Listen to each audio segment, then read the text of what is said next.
لوز سفید من پاییزه، یادش اومده که قنچه بده و شکوفه بده و شکوفا بشه به این لطیفی، به این خوشرنگی. خدای من واقعا نمادی از زیبایی و پاکی و لطافت و عشق و هر آنچه خوبی از آفرینش آدم میدونه تو این یه دونه گل متجلیه.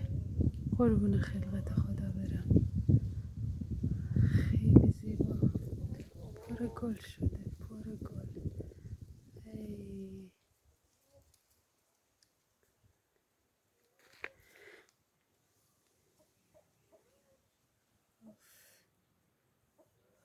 چقدر زیبا، اینو با شکوه، چقدر دوستتون دارم. صدای مرغام هم تو کلیپم میاد.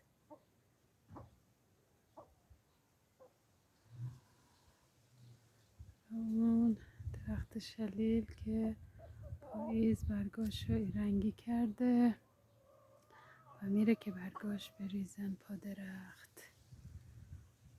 مرسی، مرسی که اینقدر زیبایین.